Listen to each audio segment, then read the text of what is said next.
Hello students, कैसे हैं आप सभी लोग। आशा करते हैं सभी लोग स्वस्थ मस्त होंगे। तो आइए हम फिजिक्स क्लास 12 का अनसॉल्व पेपर हल करा रहे हैं, जिसके हम आगे चलते हैं। तीसरे प्रश्न पर आ गए हैं।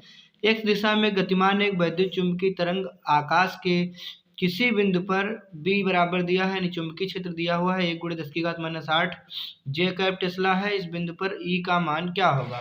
तो यहाँ हम देखेंगे, तो सबसे पहले ग्राफ देखेंगे। एक्स अक्ष है, वाई अक्ष, और ये अपना जो है जेड अक्ष मान लेंगे। ये भी लंबवत है, जिसको इस तरीके से है, लेकिन कापी पे इसी तरह बनाया जाएगा।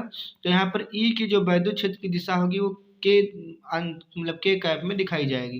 जो ये बी दिया हुआ है, और सी जो प्रकाश की चाल होती है 3 × 10⁸ मीटर/सेकंड, जैसा कि सभी बच्चे जानते हैं। तो ये फार्मूला इसमें लगेगा ई बी सी, यानी ई बटे बी बराबर सी। तो ई अगर हम यहाँ से निकालेंगे तो इसके नीचे एक मानकर क्रॉस करेंगे तो ई इक्वल टू ई, और बी सी आएगा तो बी का मान पुट करेंगे और सी का मान पुट करेंगे। तो यहाँ 3 × 10⁻⁸ +8 जीरो हो जाएगा, किसी घात जीरो हो तो उसका मान 1 होता है, और ये वोल्ट बटे मीटर में आएगा, और ये के कैप में आंसर आएगा, क्योंकि वैद्युत क्षेत्र की जो दिशा होगी वो के कैप के में लंबवत होगी। आइए दूसरा प्रश्न देखते हैं। संधि डायोड में विभव प्राचीर से क्या तात्पर्य है। तो देखिए, पी टाइप एक तरफ लेते हैं, एक तरफ एन टाइप। मतलब पी टाइप में क्या होते हैं, धनावेशित कोटर होते हैं, कोटरों की संख्या ज़्यादा होती है, कोटरों की सांद्रता ज़्यादा होती है, और एन में ऋणावेशित इलेक्ट्रॉनों की संख्या ज़्यादा होती है। जब ये आपस में आते हैं तो ये संधि के निकट में क्या होते हैं, प्लस माइनस मिलकर के उदासीन हो जाते हैं, जहाँ पर अवक्षय परत का निर्माण होता है। अब देखिए, यहाँ पर परिभाषा याद करेंगे तो पीएन संधि पर बहुसंख्यक आवेश वाहकों के विस्थापन के कारण उत्पन्न विभवांतर को विभव प्राचीर कहते हैं। अथवा सबसे अच्छी ये वाली हेडिंग है तुम्हारी याद करने की, कि पीएन संधि के दोनों ओर बनी पीएन संधि के दोनों ओर बनी ये अवक्षय परत के सिरों के बीच उत्पन्न विभवांतर को हम लोग विभव प्राचीर कहते हैं। तो ये 2 नंबर का है आपका, ये 2 नंबर पक्के हो गए। आगे चलते हैं, चुंबकीय फ्लक्स की परिभाषा दीजिए। तो देखिए, चुंबकीय क्षेत्र में, ये चुंबकीय क्षेत्र है, चुंबकीय क्षेत्र में स्थित किसी क्षेत्रफल, ये जो स्थित है एक क्षेत्रफल है, क्षेत्रफल से उसके तल के लंबवत, इसके तल के लंबवत गुजरने वाली कुल चुंबकीय क्षेत्र रेखाओं की संख्या को हम लोग उस क्षेत्रफल से संबंधित चुंबकीय क्षेत्र कहते हैं। फाई बराबर बी ए, ये फार्मूला हो गया हमारा। अगर हम इसको डॉट हटाएंगे तो इसे हम बी ए कॉस थीटा भी लिख सकते हैं, और इसका मात्रक वेबर होता है। चुंबकीय क्षेत्र का मात्रक वेबर होता है। तो यहाँ फाई की बीमा अगर निकालने की बात आएगी तो ये बीमा भी इसकी पूछ ली जाती है, इसको याद कर लेना। ml2 टी की घात -2 a की घात 1। देखिए, 2 नंबर का हमारे पास ये भी प्रश्न है कि समान गतिज ऊर्जा वाले 2 आवेशित कण समरूप चुंबकीय क्षेत्र के लंबवत प्रवेश करते हैं, तो उनके द्रव्यमानों का अनुपात 4:1 तथा आवेशों का अनुपात 2:1 हो, तो उनकी वृत्तीय पथों की त्रिज्याएं किस अनुपात में होंगे। तो सूत्र हमारे पास है QBB बराबर mv²/r। यहाँ से v और v कैंसिल होगा तो QB बराबर mv/r बचेगा। r हम यहाँ करेंगे तो QB बटे में आएगा, तो r इक्वल टू आएगा mv/QB। देखते हैं, r बराबर mv/QB आ चुका है। अब हम एक यहाँ से अगर R1 लिखेंगे तो m1v1/Q1b होगा, R2 बराबर m2v2/Q2b होगा, क्योंकि b तो एक समान है चुंबकीय क्षेत्र। अब हम क्या करेंगे, यहाँ पर गतिज ऊर्जा का फार्मूला देखेंगे क्या होता है, E के बराबर हाफ mv² होता है। तो अगर हम गतिज ऊर्जा निकालेंगे तो m1v1² हो जाएगा। अगर m1 से दोनों पक्षों में गुणा करेंगे तो यहाँ m1 E के हो जाएगा, और यहाँ हाफ m1 2 बार हो गया, v1 भी 2 बार, इसलिए m1v1² हो गया। अब यहाँ से m1v1 अगर निकालते हैं तो ये 2 गुणे में जाएगा, तो 2m1 हो जाएगा। स्क्वायर हटाएंगे तो रूट लगेगा 2m1 अब यहाँ पर इसी प्रकार m2v2 निकालेंगे तो वो भी 2m2 रहेगा, क्योंकि गतिज ऊर्जा समान रहने वाली है। कहा भी सवाल में गतिज ऊर्जा समान है। तो R1 यहाँ से निकालेंगे तो m1v1 का मान पुट करेंगे तो √2m1 और बटे Q1b ही रहेगा। R2 निकालेंगे तो पुनः m2v2 का मान रखेंगे तो √2m2 और बटे Q2b हो जाएगा। अब यहाँ से R1 बटे R2 निकालेंगे तो R1 का मान पुट करेंगे, R2 का उल्टा हो जाएगा, क्योंकि ये ऊपर चला जाएगा और ये बटे में रहेगा। इस तरह से b कैंसिल हो जाएगा तो Q2 बटे Q1 हो जाएगा। √2m1 बटे √2m2 एक में हो जाएंगे, से कट जाएगा, गतिज ऊर्जा 2 से 2 कट जाएगा, तो m1 बटे m2 आएगा। अब सवाल पे गौर करेंगे कि जो m1 और m2 का अनुपात दिया था वो 4:1 दिया था, यानी m1 कितना हो जाएगा, 4m2 के बराबर हो जाएगा। इसी तरह Q1 Q2 का अनुपात 2:1 दिया था, इसलिए Q1 हो जाएगा 2Q2 हो जाएगा। यहाँ पे हम दिखा देते हैं, m1 और m2 का जो अनुपात था वो 4:1 था, और Q1 Q2 का अनुपात जो दिया था वो 2:1 दिया था यहाँ पर। तो इस तरीके से जो है Q1 हो जाएगा 2Q2 के बराबर। अब यहाँ पर हम देखते हैं मान रखेंगे तो R1 बटे R2 बराबर Q2, तो Q2 रहेगा, Q1 की जगह 2Q2 रख देंगे। ऐसे ही M1 की जगह 4M2 हो जाएगा, बटे M2 ही रहेगा, M2 से M2 गया, Q2 से Q2 गया, 1/2, 4 का वर्गमूल 2 आ गया। तो इस तरीके से मतलब 2 से 2 कैंसिल हो गया, तो 1/1 आए, तो R1 R2 का अनुपात 1:1 आएगा। खंड दा में प्रवेश करते हैं। 3 नंबर के प्रश्न स्टार्ट हो गए हैं। एक प्रकाश किरण निर्वात से n अपवर्तनांक के माध्यम में जाती है। यदि आपतन कोण परावर्तन कोण का 2 गुना हो तो अपवर्तन कोण का मान n के पदों में ज्ञात कीजिए। यानी अपवर्तन जो है आपको अपवर्तन कोण का मान निकालना है हमको, वो भी n अपवर्तनांक के पदों में। तो r देखो ये क्या है, ये है अपना अपवर्तन कोण। उसमें कहा गया है कि जो आपतन कोण है वो परावर्तन कोण का 2 गुना है।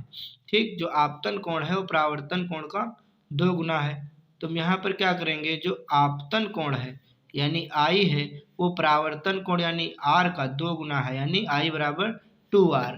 अब देखिए स्नेल के नियम से क्या होता है, n बराबर साइन आई बटे साइन आर। साइन आई की जगह हमने कितना रख दिया 2R, तो साइन 2 थीटा बन गया।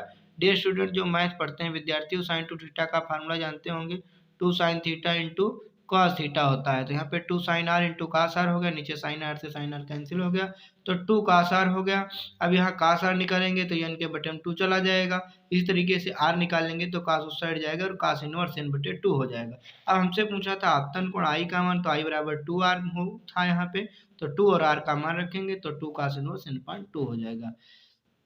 यहाँ देखते हैं चौथा प्रश्न, आइंस्टीन का प्रकाश विद्युत समीकरण लिखिए।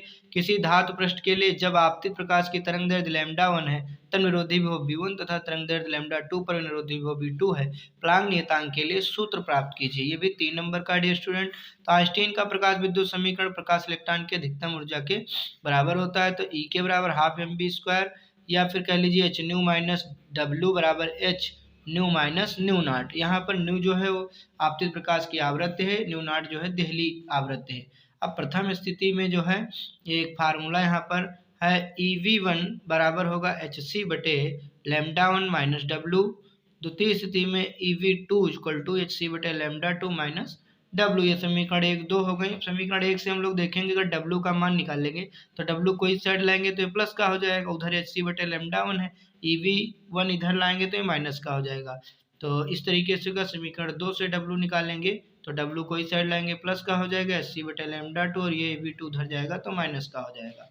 अब समीकरण 1 व 2 से देखेंगे तो देखो W के मान बराबर, एक पक्ष बराबर अगला पक्ष बराबर करेंगे तो HC बटे λ1 minus EV1 equal to HC बटे λ2 माइनस EV2। अब देखिए EV2 इस साइड लाएंगे तो प्लस का हो जाएगा, ये तो माइनस का ही रहेगा। इसी तरीके C बटे λ2 इधर और ये इधर जाएगा तो माइनस का हो जाएगा, साइड चेंज करेगा। E कॉमन ले लेंगे तो V2 माइनस V1, यहाँ पे SC कॉमन ले लेंगे तो 1/λ2 माइनस 1/λ1। अब यहाँ से H निकालेंगे तो इसके नीचे ये पूरा बटे में चला जाएगा, तो H equal to E V2 minus V1 upon में C और 1/λ2 माइनस 1/λ1। यदि हम इसका जो है V1 आगे करें V2 पीछे करें तो माइनस कॉमन लेंगे तो E बराबर यहाँ हो जाएगा H equal to E V1 minus V2, और जो माइनस आएगा वो नीचे वाले माइनस से कट जाएगा क्योंकि नीचे भी माइनस कॉमन लेंगे, तब ये पक्ष आगे आ जाएगा और ये पीछे चला जाएगा, 1/λ माइनस 1/λ2। तो दोनों आंसर सही है, ये भी और दूसरा भी। देखिए पुनः 3 नंबर का प्रश्न आपके सामने, दो तरंगों की तीव्रताओं का अनुपात 1:9 है। यह दोनों तरंगे व्यतिकरण करती हैं तो परिणामी तरंग की अधिकतम तथा न्यूनतम तीव्रताओं का अनुपात ज्ञात कीजिए। तो I मैक्सिमम बटे I मिनिमम, ये सूत्र याद कर लीजिएगा dear student, A1 plus A2 का होल स्क्वायर बटे A1 माइनस A2 का होल स्क्वायर। ये अधिकतम के लिए जुड़ेगा, न्यूनतम के लिए घटेगा। तो I1 बटे I2 इक्वल टू अनुपात दिया है 1:9, और देख चूंकि तीव्रता जो है आयाम के समानुपाती, आयाम के वर्ग के समानुपाती होती है, तो यहाँ पर A1 स्क्वायर बटे A2 स्क्वायर का मान दिया है 1/9। तो हम इस पर से स्क्वायर हटाएंगे तो रूट लगेगा, और रूट लगेगा तो 1 का 1 ही रहेगा, 9 का 3 आ जाएगा। तो यदि हम A1 बराबर x मान लें तो A2 बराबर आएगा 3x। यहाँ पर I मैक्सिमम बटे I मिनिमम, तो यहाँ पे जो मान है A1 प्लस A2 यानी एक बार जुड़ेगा x प्लस 3x, नीचे x माइनस 3x और दोनों का स्क्वायर, तो 4x का स्क्वायर हो जाएगा माइनस 2x का स्क्वायर, 4 चक्कू 16 स्क्वायर, 4x स्क्वायर नीचे 2 दूनी minus minus plus x square से स्क्वायर कट गया, 4 चक्कू 16, 4/1 आ गया। तो यहाँ पे अनुपात 4:1 आएगा। पुनः इसको वीडियो को आप देख सकते हैं। ये देखिए 4 नंबर का प्रश्न है आपके सामने, यह लंबाई d व्यास के चालक के सिरों के बीच विभवांतर आरोपित किया जाता है। चालक में वैद्युत क्षेत्र E तथा प्रतिरोध R किस प्रकार प्रभावित होते हैं, जबकि पहला प्रश्न है V को आधा कर दें, दूसरा है D को दुगुना कर दें। अब देखो फार्मूला होता है E बराबर B बटे D। आप सबको पता है ये समांतर प्लेट संधारित्र में भी इसका प्रयोग होता है। तो यहाँ पर जब बी को आधा कर देंगे तो ई का मान आधा हो जाएगा। भाई ई बी के समानुपाती सामने सामने लिखा है, जो बी पे प्रभाव पड़ेगा ई पर भी पड़ेगा डियर स्टूडेंट। बी को आधा करने पर ई का मान आधा हो जाएगा, आर का मान बी पर निर्भर नहीं करता है। दूसरा प्रश्न है डी को जब दुगना कर दें, यहाँ पर जो कैपिटल डी है ये व्यास है, उसमें बता दिया है कैपिटल डी व्यास, लेकिन जो ये डी आप देख रहे हैं डियर स्टूडेंट ये है मतलब दोनों समांतर प्लेटों के बीच की दूरी होती है। तो यहाँ पर ई का मान डी पर निर्भर नहीं करता, आर जो है वो डी पर निर्भर करता है, व्यास पर जो है प्रतिरोध, जैसे जैसे हम लोग व्यास बढ़ाएंगे तो प्रतिरोध जो है बढ़ेगा। यहाँ पे देखेंगे डी का दो गुना करने पर, जब डी का मान दो गुना करने पर तो आर का मान चौथाई रह जाएगा, यानी आर घटेगा क्योंकि व्युत्क्रमानुपाती में। अब देखिए अगर हम डी को दुगुना कर दें, यहाँ पे सूत्र से देखते हैं तो आर बराबर अगर हम के मान लें यहाँ पर कोई समानुपाती नियतांक, तो यहाँ पे डी स्क्वायर होगा। अब देखिए अगर हम डी का मान क्या कर दें, दोगुना कर दें, डी को दो गुना कर दें, यानी यहाँ पे 2d का वर्ग करेंगे तो हो जाएगा k बटे दो दूनी 4d स्क्वायर।